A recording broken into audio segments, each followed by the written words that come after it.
At 22, she believed love was gentle, that first kisses were sweet, that danger lived far away, in movies, in headlines, in other people's lives.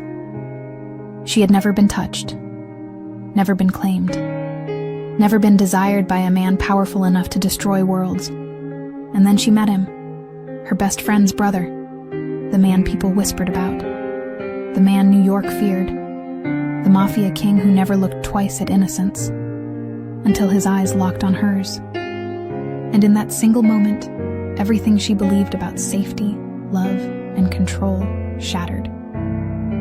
Because when a Mafia king wants you, he doesn't ask.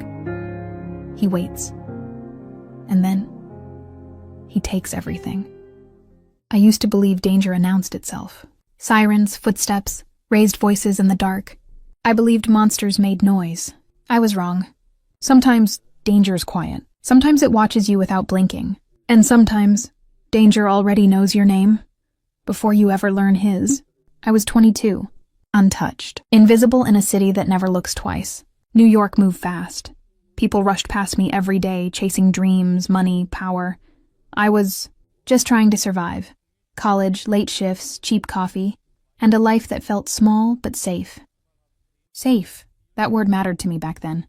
I lived with my best friend. She was everything I wasn't. Loud, fearless, confident. And she had an older brother. Everyone did. But her brother wasn't just anyone. People didn't say his name out loud. They lowered their voices.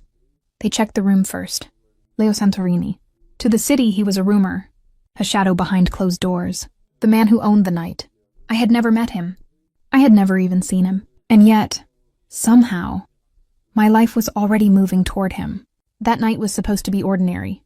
A Christmas party, lights, music, laughter. I remember standing near the marble wall, holding a drink I didn't want, thinking about leaving early. And then the room changed. The air shifted.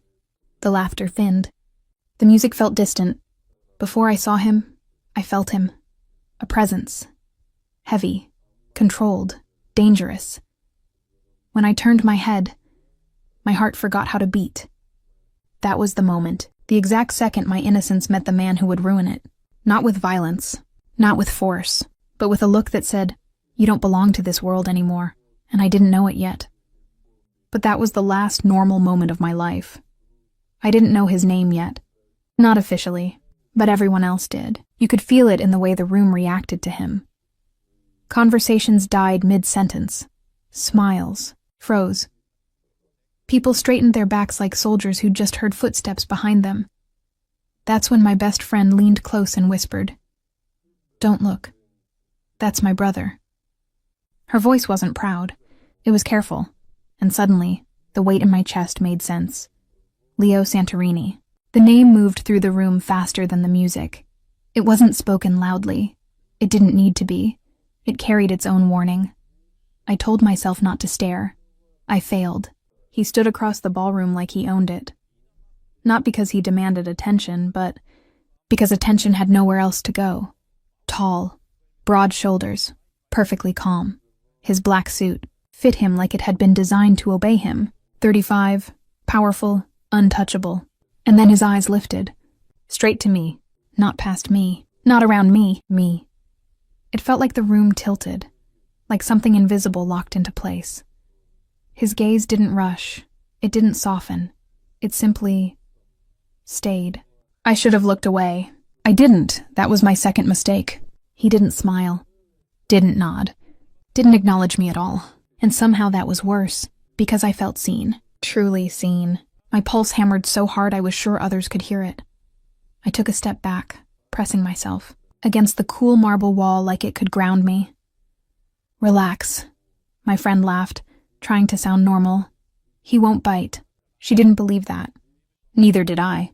Across the room, I watched people approach him carefully. Men spoke low, women smiled, nervously. Everyone gave him space, as if he might explode if handled wrong. And then, without warning, he moved. Straight toward me. Every step he took felt deliberate, heavy, final. My breath caught. My hands trembled. I searched for my friend, but she was already being pulled into another conversation. I was alone. When he stopped in front of me, the noise of the party faded. I could hear my own heartbeat, feel the heat of him standing too close. "You're not supposed to be this nervous," he said. His voice was calm, deep, controlled. I swallowed. I'm not. A pause, then a slight tilt of his head. "Liar." The word wasn't cruel. It was amused. His eyes dropped briefly, to my lips, then back up. "You shouldn't look at me like that," he added quietly. "I'm not looking at you anyway," I said, barely breathing. Another pause. This one heavier. "Good," he murmured. "Because if you were, I'd have to do something about it." My knees almost gave out. Before I could respond, someone called his name. He stepped back, already slipping away. But before leaving, he leaned in just enough for only me to hear. "Go home early," he said. "This party isn't safe for you." Then he was gone. And I stood there shaking, knowing one terrifying truth. He didn't warn me because he cared. He warned me because he had noticed me. The next few days, I couldn't stop thinking about him. Leo Santorini. The man everyone whispered about. The man I wasn't supposed to notice. And yet, every time I closed my eyes, I saw him. Standing across the room. Calm. Dangerous. Untouchable. And that one fleeting moment, his voice, his gaze, haunted me. I told myself it was impossible. I told myself he was untouchable. I told myself I didn't want him. But my body didn't listen. My heart didn't listen. Then came the night of the Christmas party. It was loud, festive. People laughing, champagne glasses clinking, soft jazz in the background. Everyone was in costume or in sequins. I stood near the edge, trying to stay invisible. And then I felt it again. That presence, heavy, magnetic. He appeared, like a storm that knew exactly where I was. He walked past everyone, past the laughter and music, straight toward me. My chest tightened, my hands went cold. My mind screamed at me to look away, and yet, I couldn't. He stopped in front of me. Not too close, not too far. Just close enough that I could feel the heat of his body, the scent of him. "Relax," he said softly. Not a command. More like a warning. I couldn't. Then it happened, without a word, without hesitation. He kissed me. Slow, dominant, possessive. Not rough, not forceful. Just claiming. Every witness in the room froze. Gasps, whispers, phones lifted, cameras clicked. But I didn't move. I couldn't. Time stopped. I felt the weight of the world shift. My innocence, my safety, my careful life, all evaporated in that one kiss. When he pulled back, his eyes didn't leave mine. Not for a second. His hand brushed my hair. My jaw, small touches that burned like fire. "You're mine," he said, almost a whisper, almost a growl. And I wanted him to be right. I wanted him. The music started again. The crowd murmured. Phones were lowered. But for me, for that moment, nothing existed except him. That kiss had changed everything. And I knew it. I was no longer invisible. I was no longer safe. I was his. By morning, New York already knew. The kiss, the chaos, the sudden, impossible claim. Every coffee shop, every office, every scrolling thumb across social media carried her story. The woman the Mafia king kissed at the Christmas party. I sat by my apartment window, phone clutched like a lifeline. Notifications buzzed endlessly. Screenshots, tags, messages. People wanted to know who I was, where I came from, and why Leo Santorini had chosen me, of all people, right in front of everyone. My private life evaporated overnight. My best friend called, panic in her voice. "Cash, are you okay? People are talking. Everyone's talking. Leo, he's dangerous." I tried to reassure her, but even I could feel the weight of the city pressing down on me. And yet there was a thrill in it, the attention, the danger, the undeniable pull of a man so powerful I couldn't ignore him. Across the city, whispers formed. News outlets ran headlines. Social media exploded. Everyone wanted a piece of this story. Even my colleagues noticed the shift. Casual remarks felt like probing knives. I was no longer just me. I was the one claimed by the most dangerous man in New York. And Leo, he watched. Not openly, not boastfully, quietly. He knew the power of his claim. He knew the city would react. Every rumor, every glance, every whispered speculation worked in his favor. And somehow, in mine too. I scrolled through the endless messages, each one reminding me. My life had shifted, irreversibly. Friends cautioned me, strangers judged me, but still, the pull of him, the allure of the unknown, tugged relentlessly. By evening, the city had spoken. I was famous, infamous, untouchably intriguing, all at once. And deep down, I understood one truth. Once Leo Santorini claimed you, even a single public kiss could change your life forever. I shivered, half in fear, half in anticipation. Because if the city was already buzzing, then there was no turning back. And Leo's world, powerful, dark, irresistible, was only beginning to pull me in. The morning after the Christmas party, I thought the world might return to normal. It didn't. I got a message. Not from friends, not from strangers. From someone who knew too much. Stay away from him, or you'll regret it. My hands shook as I read it. My stomach knotted. I tried to shrug it off. Maybe it was a joke. Maybe someone was jealous. But deep down I knew Leo Santorini didn't make enemies lightly. And anyone who sent me this knew exactly how to get to me. When I saw him later that night, the calm, untouchable man from the party, he didn't smile. He simply looked at me.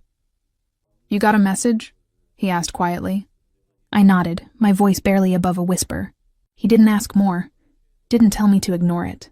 He reached out, one hand brushing mine, a simple touch, but it carried a warning. "They want to scare you," he said. "But don't let them. Not one step. Not one look. Not one thought." My heart raced. Fear. Yes. But something else? Excitement? Anticipation? He leaned closer, low enough that only I could hear, his breath warm against my ear. "You're mine," he whispered. "And no one touches what belongs to me." The word sent chills through me. Possessive, dangerous, sinful. That night I realized something. This wasn't just about the kiss anymore. This was about survival, about loyalty, about a power I had no idea existed, and that I was now trapped inside. As he walked away, I felt both terrified and strangely safe, because I knew one truth. If anyone wanted to threaten me, they would have to get past him first. And Leo, he didn't fail. The city never sleeps, and neither did my thoughts. Every time I closed my eyes, I saw him. Leo Santorini, the Mafia king, the man whose kiss had burned into me like fire on my skin. I tried to convince myself it was obsession. Dangerous, yes. Foolish, certainly. But not desire. Yet every time I walked past the cafe where he often appeared, my heart betrayed me. Every glance, every brush of his hand against someone else made a spark ignite inside me I didn't understand. And then, it happened again. A family dinner, supposedly small, quiet, polite. My best friend insisted I come. "You'll be fine," she said. She didn't know how right she was or how wrong. He was there, predictably, calm, dominant, a storm contained in a tailored suit. He noticed me immediately, not because I called attention to myself, but because he always noticed. That's the thing about him. The night moved slowly, painfully. Guests laughed. Music played softly in the background. My hands trembled with nerves I didn't want anyone to see. And then he approached, not across the room, not from behind a crowd. He appeared at my side, just like that, almost, without warning. "Don't look at me like that," he said quietly. His voice, low and velvety, made my knees weak.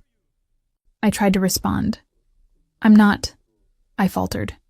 Words failed me. He smirked faintly. "Yes, you are." His hand brushed against mine. Not fully, not obviously. Just enough that the contact lingered. Enough that I felt the electricity shoot from his fingers to my heart. I swallowed hard, trying to ignore it. But my pulse betrayed me. My skin tingled. Every nerve. alive, every thought gone. We stood like that, side by side, almost touching, almost colliding, but not quite. Then his fingers grazed my shoulder. Just a whisper of a touch. And I froze. Not out of fear. Not entirely. But because I had never been this close to anyone.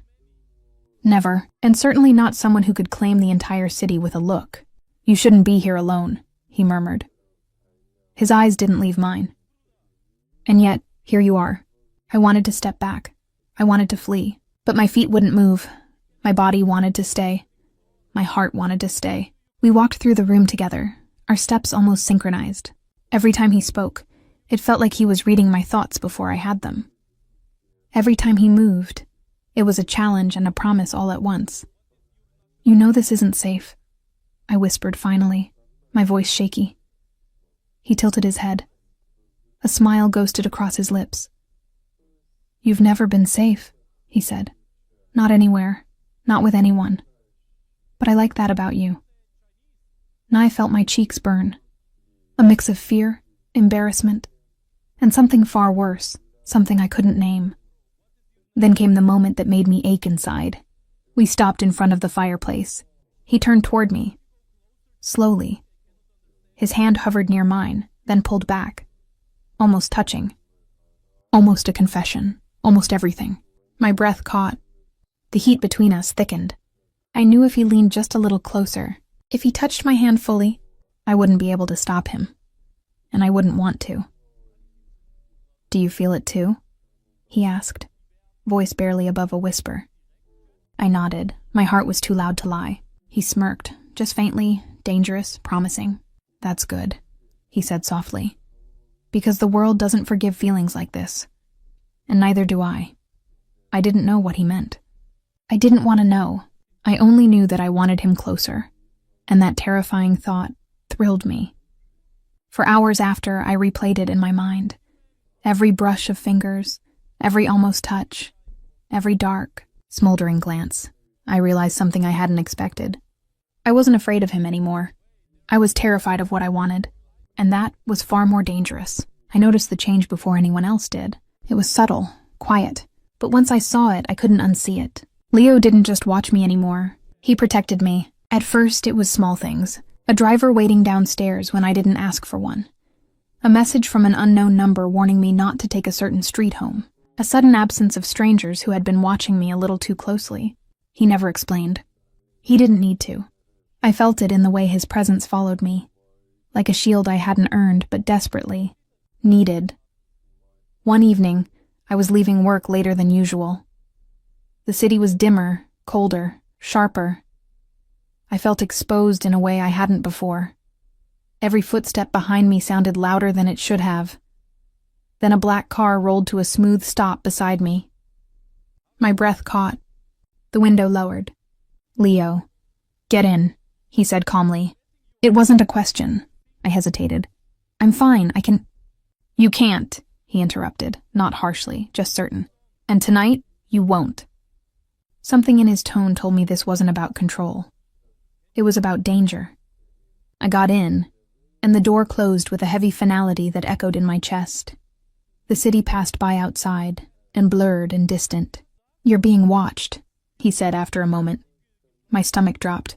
"By who?" He glanced at me, jaw tight. "People who don't like loose ends." I swallowed. "Am I a loose end?" His eyes softened, just slightly. "No," he said. "You're a reason." That word stayed with me. A reason. We didn't talk much after that. His hand rested on the console between us. Close enough that I could feel the warmth. Not touching. Never crossing the line. But somehow, that restraint felt more intimate than anything else. When we reached my building, he walked me to the door. The city noise felt far away now. "You don't go anywhere alone," he said quietly. "Not for now." "And if I do?" I asked. He leaned closer. His voice dropped. "Then I'll know," he said. "And I won't like it. It should have scared me. Instead, it steadied me." Days passed, then weeks. He showed up when I least expected it. At a cafe, outside a bookstore, across the street, pretending not to watch, and when people stared at me, when whispers followed, He didn't stop them. He wanted them to see. One night, someone said something cruel, something loud, something meant to remind me I didn't belong in his world. Before I could react, Leo was there. He didn't raise his voice, didn't threaten, didn't touch the man. He simply stood between us. "That's enough," he said calmly. The room went silent. The man backed away without another word. Later, I asked him why he did it. "You don't need to fight your battles alone," he replied. "Not anymore." "Why?" I asked. My voice shook. "Why me?" He looked at me for a long moment. "Because you didn't ask for this," he said. "And because once I noticed you, I couldn't unnotice you." My heart tightened. That was the moment I understood. He wasn't just protecting my body, he was protecting my place beside him. That night, as he stood at my door again, he didn't touch me. He didn't kiss me. He just said, "You're under my protection." And somehow, those words felt heavier than a promise. They felt like a claim, not loud, not public, but deeply, dangerously personal. The night he claimed me publicly wasn't planned, at least, not by me. It was a charity gala, elegant, expensive, full of people who smiled too much and listened too closely. The kind of place where secrets were traded with handshakes and danger war. Designer suits. I almost didn't go. I stood in front of the mirror, heart racing, wondering if I was strong enough for this world, for his world. When I arrived, the room glittered. Chandeliers, soft music, cameras flashing, conversations, flowing like champagne. And then everything shifted. Leo walked in, not rushed, not announced, just present. The room responded instantly. Heads turned, voices lowered. People made space without realizing they were doing it. I felt it before I saw him, that pull. He found me across the room, his eyes locked onto mine like nothing else existed. No, hesitation, no doubt. He walked straight toward me. My pulse thundered. I told myself to stay calm, to breathe. He stopped in front of me, close enough that I could smell him, feel the heat of him. "You look nervous," he said quietly. "I am," I admitted. His lips curved faintly. "Good. That means you understand what tonight means." Before I could ask, someone interrupted. A man I barely knew. He smiled too confidently. Stood. Too close. "You're the girl everyone's talking about," he said. "Leo's friend." Friend? The word felt wrong. I opened my mouth to respond, but Leo stepped forward. Slowly. Deliberately. He placed his hand on the small of my back. The room noticed. Every conversation softened. Cameras lifted. Whispers paused. "She's not my friend," Leo said calmly. The man stiffened. "Oh?" Leo's hand tightened, just slightly. "She's with me." Silence. Not the awkward kind. The dangerous kind. The man stepped back immediately. Apologies fell from his mouth like panic. Leo didn't acknowledge him again. Instead, he turned to me. "Walk with me," he said. We moved through the room together. His hand never left my back. Possessive, protective, unmistakable. People stared openly now. Some with envy, some with fear, some with understanding. This wasn't rumor anymore. This was confirmation. When we stopped near the balcony, he turned to face me. "You okay?" he asked quietly. I nodded. My chest felt tight, overwhelmed, exposed. "You didn't have to do that," I whispered. "Yes," he said simply. "I did." "Why?" My voice trembled. "Because if they're going to talk," he said, eyes dark and steady, "they'll talk with the truth." Before I could respond, flashes erupted behind us. Cameras, phones. The city watching in real time. Leo didn't pull away. He leaned in, just enough for the cameras to see, just enough for the message to be clear. He pressed a slow kiss to my temple. Not hungry, not desperate. Intentional. The kind of kiss that says this is mine. My knees weakened. Not from fear, but from the weight of it. Later, as we stood alone on the balcony, the city glowing beneath us, I finally asked the question burning in my chest. "Do you realize what you did?" He looked out over the skyline, calm, certain. "Yes," he said. "I ended speculation."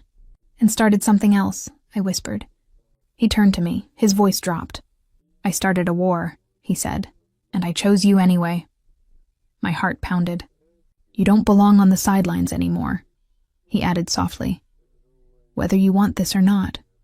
You're part of my world now. I searched his face for doubt. There was none, only decision. And in that moment, I realized something terrifying and beautiful. He hadn't claimed me out of impulse. He had claimed me because he meant it. By morning, the city was on fire. Not literally, but close enough.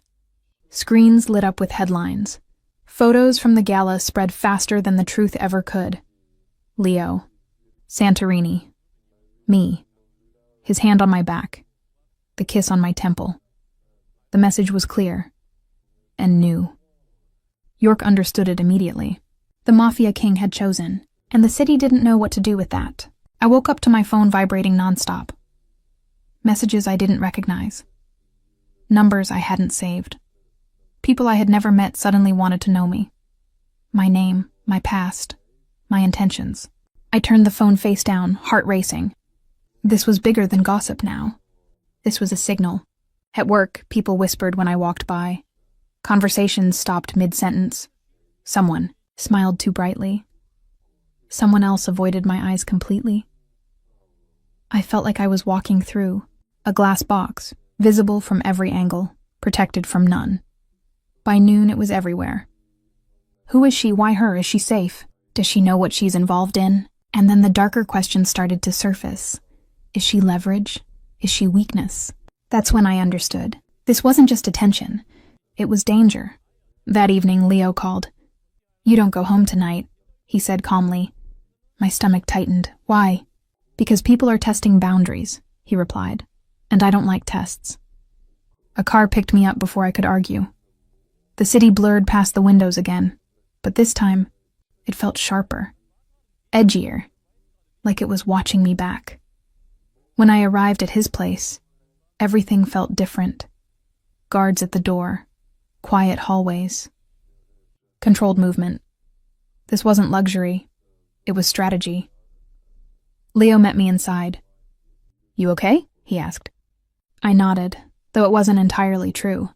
I didn't realize. My voice faltered. I didn't realize it would be this loud. He studied me for a moment, then spoke gently. That's because you were never meant to be loud. They made you loud. Who? I asked. Everyone who saw me choose you, he said, and decided to react.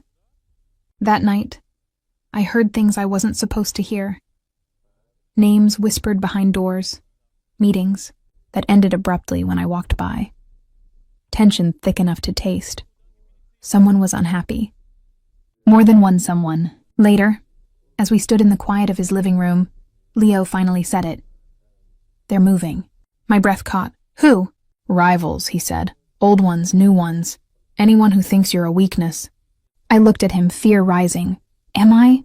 He stepped closer. His voice lowered. You would be, he said honestly, if I hadn't already decided what you are. And what am I? I asked. He didn't hesitate. You're a message, he said, that I don't hide, and I don't retreat. Outside, sirens echoed in the distance. The city, restless and watching, waited for the next move. That night I didn't sleep, because I realized something terrifying. The kiss hadn't just changed my life. It had drawn a line. And on the other side of that line were people who wouldn't stop until something broke. Either me or him.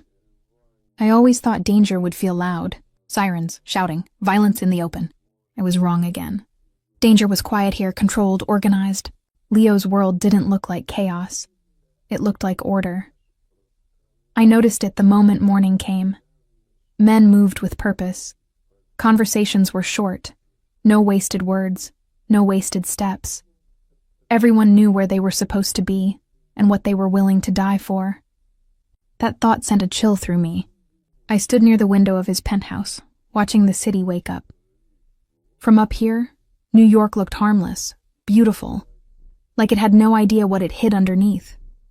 You're awake early, Leo said behind me. I turned. He looked different in daylight, still dangerous, still composed. But there was something else too, something human. I couldn't sleep, I admitted. He nodded. Most people don't. Not the first time. The first time seeing this? I asked. The first time realizing how the world actually works, he replied. He didn't soften it, didn't lie. He walked past me, poured coffee, and handed me a cup like this was normal, like my life. Hadn't cracked open overnight. You should leave, I said quietly, before I get too deep into something I don't understand. He studied me for a long moment. You already understand more than you think, he said. You just haven't accepted it yet. Later that day, he took me with him. Not to a meeting, not into danger, but close enough. We entered a private club, quiet, elegant, heavily guarded. Men nodded at him with respect that bordered on fear. Women watched me with curiosity, calculation. I felt exposed and protected at the same time. Stay close, he murmured. I did. I listened, watched, learned.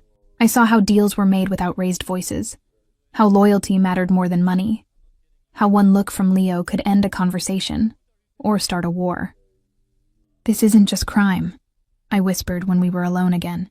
It's a system. Yes, he said simply, and systems don't forgive weakness. I swallowed. Then why bring me into it? He turned to me slowly. His eyes were serious now. No teasing, no smirk. Because pretending you're outside it won't protect you, he said. Knowing the truth might. That scared me more than anything else he'd said. Later, as evening fell, we stood on the balcony again. The city lights flickered on, one by one. I never wanted this, I said softly. This attention, this danger. I know, he replied. And yet, I continued, you didn't push me away. He leaned against the railing. Because you didn't run. I wanted to, I admitted. But you stayed, he said. That matters. I looked at him then, really looked. Not just the Mafia king, not the power, not the danger. The man who chose to stand in front of threats instead of behind me. What happens now? I asked. He stepped closer. Close enough that the city disappeared again. Now, he said quietly, you decide who you want to be in my world. My heart raced. I don't know if I'm strong enough. His voice softened, just a little. You're stronger than you realize, he said. You just haven't been tested yet. That word echoed in my mind. Tested. As night wrapped around the city, I understood something with terrifying clarity. This wasn't just his world anymore. It was becoming mine. That night, I lay awake in his penthouse, staring at a ceiling I didn't recognize. The sheets were soft. The room was quiet. Too quiet. My heart wouldn't slow down. Fear and desire tangled inside me until I couldn't tell where one ended and the other began. I was afraid, not just of his enemies, not just of the danger outside these walls. I was afraid of how much I wanted him. I tried to remind myself who he was, what he was, the things people whispered when they thought no one was listening. Mafia king, ruthless, untouchable. Men like him didn't choose women like me. They consumed them.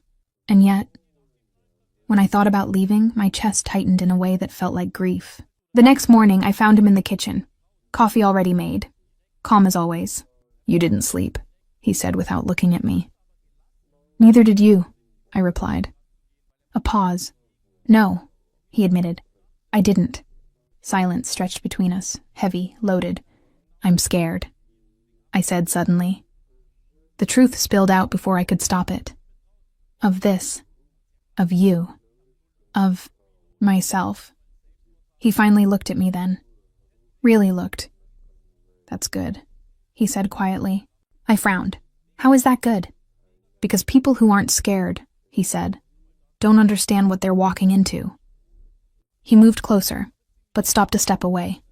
Always that line. Always that restraint. I won't lie to you, he continued. Being near me will cost you something. My throat tightened. What? Safety, he said. Normalcy. The illusion that love is gentle. The word hit me harder than I expected. Love.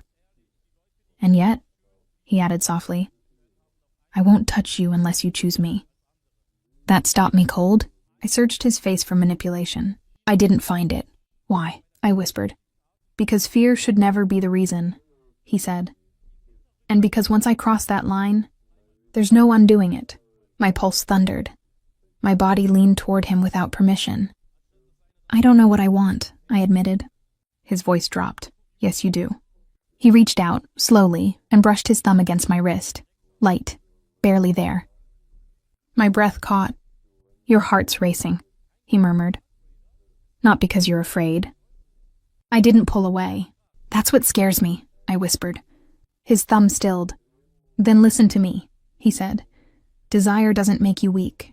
Denying it does. The room felt smaller, warmer, charged. I wanted to close the distance. Wanted to feel his hands on me. Wanted to know what it would be like to belong to him completely. And that terrified me. I need time, I said finally. He nodded immediately. No anger, no pressure. You'll have it, he said, but understand something. He leaned in, close enough that his words brushed my skin. I don't chase, he said, and I don't beg. I met his eyes, and if I walk away? A pause. His jaw tightened, just slightly. Then I let you go, he said, and I live with it. That answer hurt more than any threat could have. Later, alone again, I pressed my hand to my chest. My heart wasn't asking for safety. It was asking for him, and I realized the truth I'd been avoiding. The real danger wasn't his world. It was the moment I would have to choose, between the life I knew and the man who had already changed me. The warning came quietly. No explosion, no dramatic confrontation, just a message. It arrived on my phone while Leo was in a meeting. Unknown number, no name. You were told to walk away. You didn't listen. My hands went cold. I read it again and again. My heartbeat sounded too loud in the silent room. Before I could think, another message appeared. Next time we won't be polite. I didn't scream, didn't cry. I sat there frozen, finally understanding what Leo had meant when he said systems don't forgive weakness. This wasn't fear anymore. This was a promise. When Leo returned, one look at my face told him everything. Show me, he said. I handed him my phone. He read the messages once. His expression didn't change, but the air in the room did. He handed the phone back slowly. They crossed a line, he said. My voice shook. Leo, I don't want anyone hurt because of me. He stepped closer, eyes dark. This isn't because of you, he said firmly. This is because they think they can take something from me. That word again. Something. Me. The realization hit hard. I wasn't just a person in this war. I was leverage, and leverage gets crushed. That night, everything changed. Security doubled. Doors locked. Movements planned. I wasn't allowed near windows anymore. I felt caged. Protected, but caged. You can't live like this forever, I said quietly as we stood in the dim hallway. No, he agreed. That's why this ends soon. The way he said ends scared me. What does that mean? I asked. It means, he said calmly, they wanted my attention. Now they have it. Later, when I was alone in the bedroom, the fear finally caught up to me. I shook. For the first time, I understood what it meant to be truly vulnerable. Not emotionally, but physically. To exist in a world where someone could decide you shouldn't exist anymore. A soft knock came at the door. Leo. He didn't enter right away, just stood there watching me. Come here, he said gently. I crossed the room without thinking. When he pulled me into his arms, it wasn't possessive. It was grounding. I won't let anything happen to you, he said quietly. I swear it. I pressed my forehead against his chest. His heartbeat was steady, strong. What if I'm the reason this keeps escalating? I whispered. He tilted my chin up so I had to look at him. Then you're the reason I finish it, he said. I searched his eyes for doubt. There was none. Listen to me, he continued. They want you afraid. They want you to run. That's how they win. And if I stay? I asked. His voice softened. Then you stop being a weakness. That night I didn't sleep much. But something inside me shifted. Fear was still there, but it was changing, hardening. Because I realized something important. Running wouldn't save me. Choosing nothing was still a choice. And by morning I knew the truth. If they were coming for me, Then I would stop being easy to threaten. I didn't wake up afraid that morning. That was the first sign something had changed. The city outside was the same, loud, restless, dangerous, but inside me there was a strange calm, not peace, not yet, but clarity. I stood in front of the mirror and barely recognized the woman looking back at me. She wasn't untouched anymore, not physically, but emotionally. She had been seen, claimed, threatened, tested, and she was still standing. When I found Leo, he was on the balcony, speaking quietly into his phone. His voice was low, controlled, deadly calm. He ended the call the moment he saw me. "Did you sleep?" he asked. "A little," I said. "Enough." He studied my face. "You're different." "I know," I replied. Silence fell between us. The heavy kind. The kind that comes before a decision you can't undo. "I've been thinking," I said carefully, "about what you said. About being a weakness." His jaw tightened slightly. And I don't want to run," I said. "I don't want to hide behind your walls forever." He stepped closer, cautious now, like he knew how fragile this moment was. "This world isn't gentle," he said. "Once you step fully into it, it won't let you leave unchanged." I nodded. "I'm already changed." He didn't argue. I took a breath. My heart pounded, but my voice didn't shake. "I choose you," I said. The words hung in the air. Leo didn't move, didn't touch me, didn't even breathe for a moment. "Say it again," he said quietly. "I choose you," I repeated. "Not because I'm scared, not because I don't have options, but because I want this. I want you." His eyes darkened, not with hunger, but with something heavier. Final. "You understand what that means?" he asked. "Yes," I said. "It means danger. It means sacrifice. It means I won't get to be naive ever again." "And?" he pressed. "And it means I stop pretending I don't belong here," I finished. "I stop being something that can be taken from you." He reached out then slowly and took my hands in his. "This isn't a game," he said. "If you're mine completely." "I know," I whispered. His thumbs brushed over my knuckles. Gentle. Reverent. "You won't be used," he said. "You won't be hidden. And you won't be broken." I looked up at him. "And what about your enemies?" A dangerous smile touched his lips. "They won't touch you," he said. "Because from this moment on, you're no longer leverage." I swallowed. "Then what am I?" He leaned down, forehead resting against mine. "You're my equal," he said, "and my choice." That was the moment. Not the kiss. Not the claim. The decision. When he finally kissed me, it wasn't rushed. It wasn't hungry. It was sealing something. A vow without words. When we pulled apart, the world felt different. Sharper. Clearer. "You don't belong behind me," he said softly. "You stand beside me now." I nodded. And for the first time since this all began, I wasn't afraid of what came next. Because I had chosen. And once you choose the Mafia king, there is no going back. They didn't announce my arrival. No dramatic entrance. No spotlight. No applause. And that was intentional. Leo said power doesn't need noise. It needs control. The first place he took me wasn't a party or a meeting. It was a room. Quiet, secure, windowless.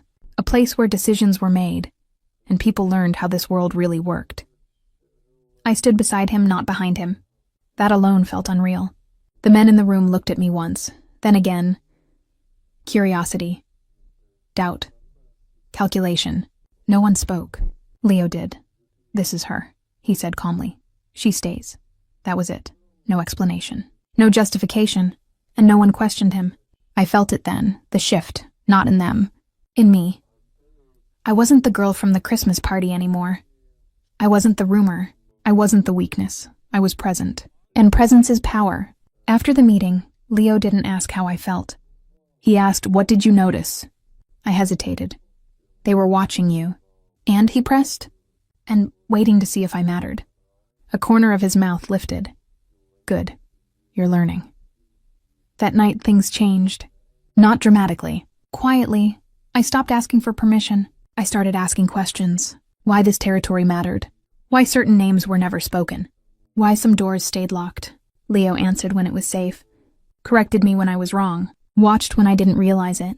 He wasn't shaping me. He was testing me. Fear didn't disappear, but it stopped controlling me. I learned how to listen without reacting. How to stay calm when tension filled the room. How silence could be louder than threats. And I learned something else. I wasn't fragile. I had been protected my whole life, mistaken for weak. There's a difference. One night, I overheard two men talking. She's changing him, one said quietly. No, the other replied. He's preparing her. That truth settled deep in my chest. Preparation meant survival. But it also meant responsibility. The first real test came sooner than I expected. A rival message. Not violent, not loud, deliberate. Leo read it once, then handed it to me. What do you think? He asked. I scanned the words. The threat was hidden between politeness and false respect. They're testing boundaries, I said. Not attacking yet, seeing if you'll react. And what should I do? I looked up at him. Met his eyes. Didn't look away. Nothing, I said. Silence will bother them more. The room went still. Then Leo smiled. That night he didn't touch me. He simply said, You stood where kings stand. I slept differently after that. Not softer, deeper. The next morning I chose my clothes carefully. Not for beauty. For presence. Simple, clean, controlled. When I caught my reflection, I didn't see innocence anymore. I saw awareness. Power doesn't arrive all at once. It grows quietly, until one day people realize it was there all along. Later, Leo took my hand as we walked through the penthouse. You're changing, he said. So are you, I replied. He stopped, looked at me closely. No, he said, I'm adapting. You're becoming. There was pride in his voice. And something else. Respect. That was when I understood the truth. Loving the Mafia king didn't make me smaller. It demanded I rise. And I was rising, not into darkness, but into strength. The first time I stood beside Leo in public, I felt the weight before I felt the fear. Not fear of him, fear of the eyes, the cameras, the whispers, the quiet calculations happening behind every smile. This wasn't a party. This was a statement. We arrived together, stepping out of the car under the sharp flash of lights. The city didn't know why we were here, but it knew something mattered. The air felt tight, like the moment before a storm. Leo didn't pull me forward. He didn't shield me. He walked at my pace. That alone said everything. Inside, the room shifted the second we entered. Conversations slowed. People turned. Some faces hardened. Others softened with forced politeness. I could feel it, the unspoken question. Is she temporary, or is she power? Leo greeted people calmly, confidently. When he introduced me, he didn't explain who I was. He said my name. Nothing more. And somehow that was enough. I felt my heartbeat steady as the minutes passed. My shoulders relaxed. My voice stayed even when I spoke. I listened more than I talked. Watched patterns. Noticed who avoided us and who watched too closely. Power reveals itself in reactions. Then it happened. A woman approached me alone. Elegant, dangerous, smiling too carefully. So, she said softly, eyes scanning me like a puzzle. You're the girl. I smiled back. I'm the woman. Her expression flickered, just for a second. That was the moment. The moment I didn't look to Leo. Didn't wait for rescue. Didn't shrink. She laughed lightly. Enjoy it while it lasts. I tilted my head. I don't enjoy moments. I build futures. The smile vanished. She walked away without another word. Leo watched it all. Later, he leaned close and whispered, That was your first stand. It didn't feel loud. It felt right. The real test came next. A man challenged Leo openly. Not aggressively, but deliberately. A power move disguised as conversation. He questioned a decision, a boundary, a territory. The room went silent. I felt the tension rise like heat. Leo didn't respond immediately. He looked at me. Not for permission, for alignment. I stepped half a pace forward, not ahead of him, not behind. Beside him. I believe, I said calmly, that when a decision has already been made, questioning it publicly isn't strength. It's insecurity. Gasps. Stillness. The man's jaw tightened. Leo placed a hand on my back. Not possessive, supportive. "She speaks for me," he said. That sentence echoed louder than any threat. The challenge died instantly. Respect replaced resistance. On the way home, the city lights blurred past the windows. My hands were steady. My breath calm. "You didn't hesitate," Leo said quietly. "I knew my place," I replied. He shook his head. "No, you chose it." That night, we stood on the balcony together. No words.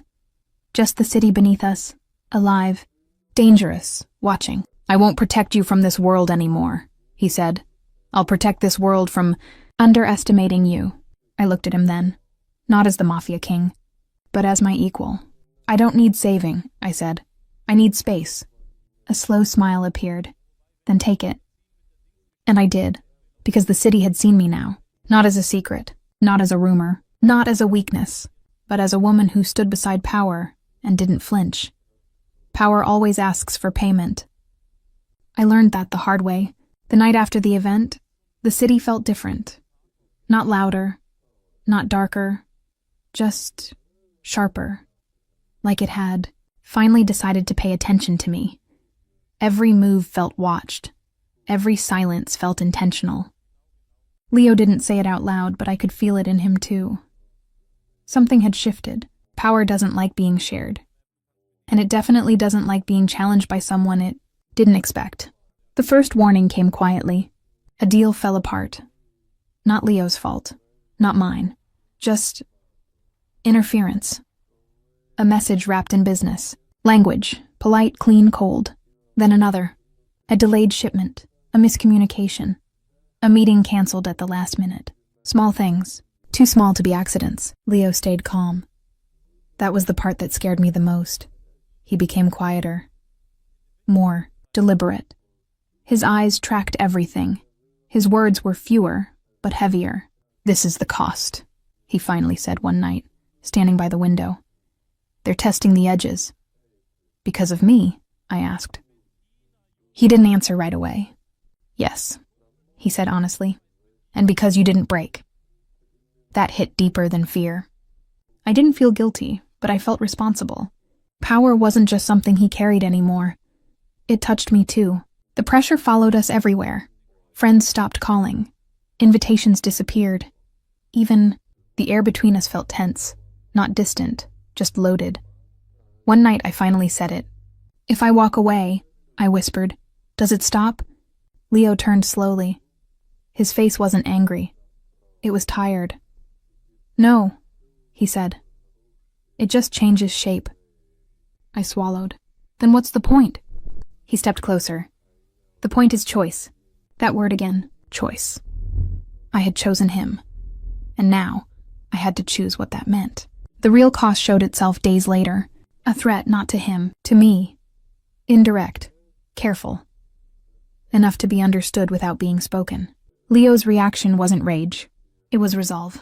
He doubled security, changed routines, limited exposure, and pulled away from me emotionally, not because he wanted to, because he thought he should. That hurt more than any danger. One night, I confronted him. "You don't get to decide alone anymore," I said quietly. His jaw tightened. "This isn't a game." "I know," I replied. "That's why I'm still here." He exhaled slowly. "I don't want this life to harden you." I stepped closer. It didn't harden me. It revealed me. That stopped him.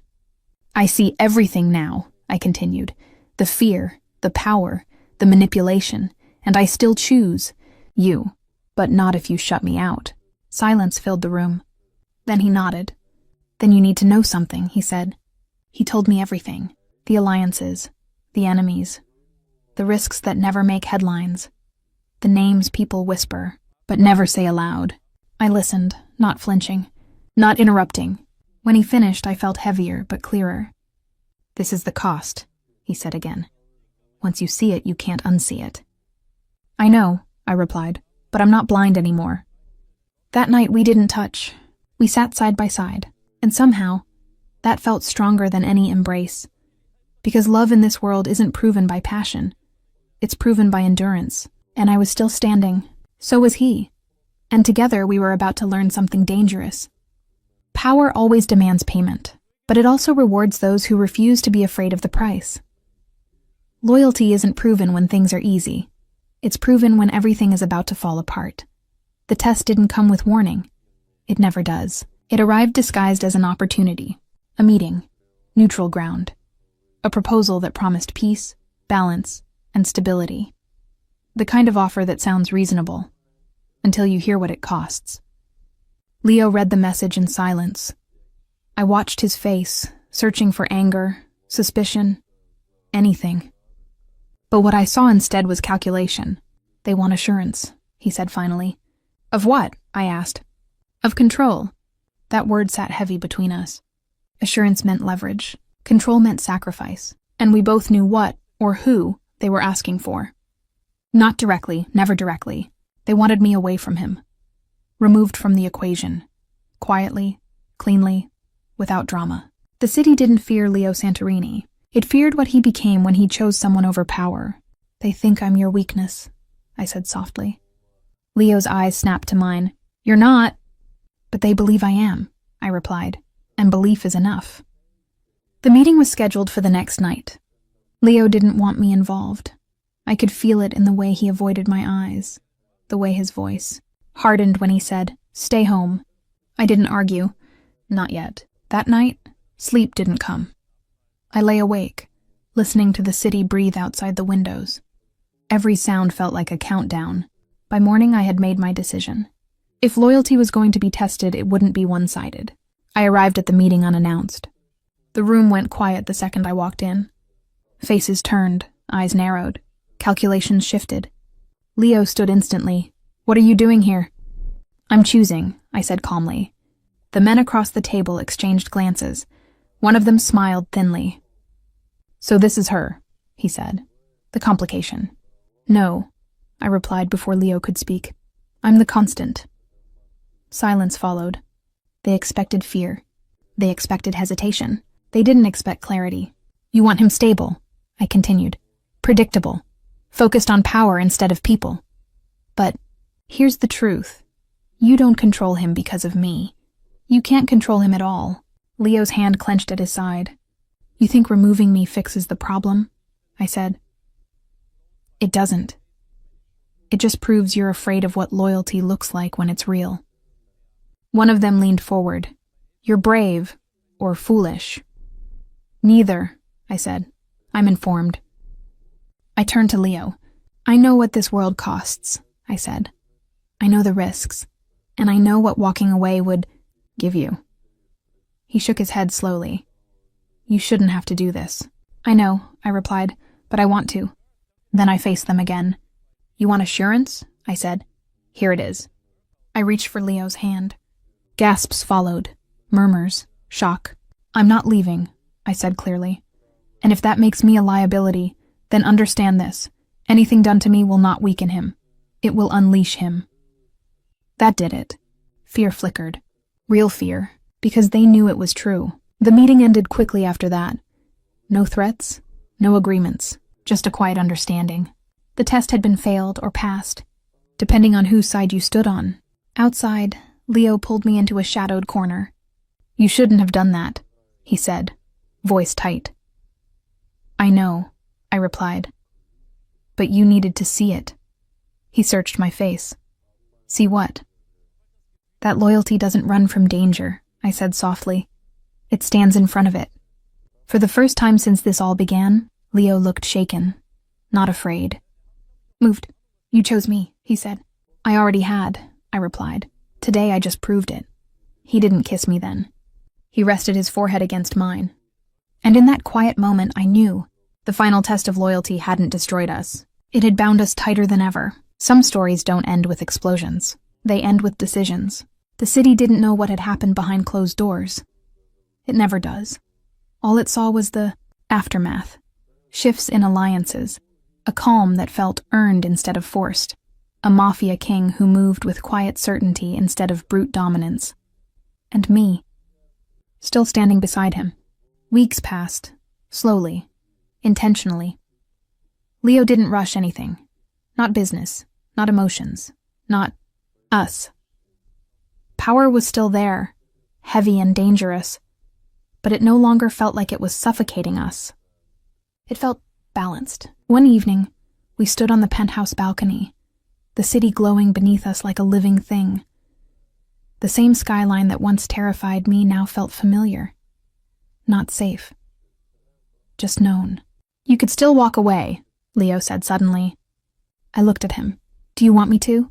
He didn't answer right away. "That's not the point," he finally said. "The point is, you still have the choice." I smiled softly. That was the difference. In the beginning, I had been pulled into his world by curiosity, then by desire, then by fear. But now I stayed because I chose to. "I'm not here because I'm trapped," I said. "I'm here because I see you, all of you." He studied my face like he was memorizing it. "This life will never be gentle," he warned. "I'm not gentle anymore," I replied. "I'm honest." That made him laugh quietly. A real laugh, rare, unguarded.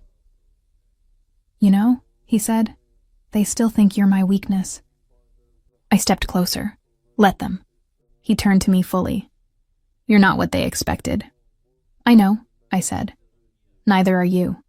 For the first time, there were no threats looming, no tests waiting, no silence filled with tension. Just two people standing in the truth they had built together. Leo reached into his pocket, not for a weapon, not for a phone. For a ring, simple, elegant, heavy with meaning. "This isn't ownership," he said calmly. "This is partnership." My breath caught, not from shock but from recognition. "I won't promise you safety," he continued.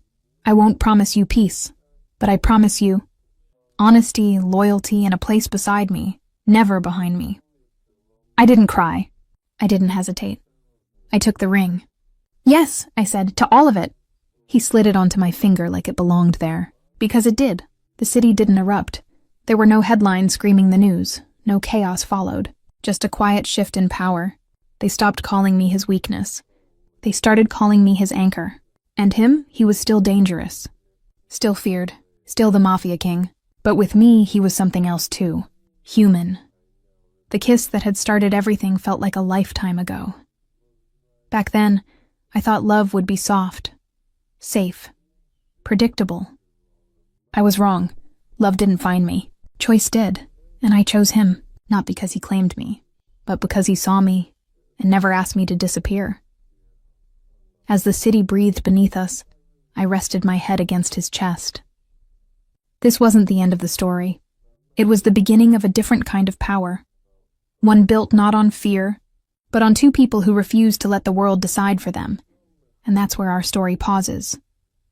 For now. If you felt the thrill, the danger, the fire of love and loyalty in every heartbeat, don't let the journey end here.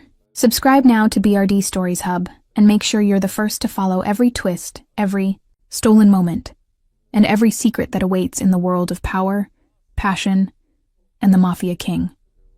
Because in this world, every choice matters, and every heartbeat counts.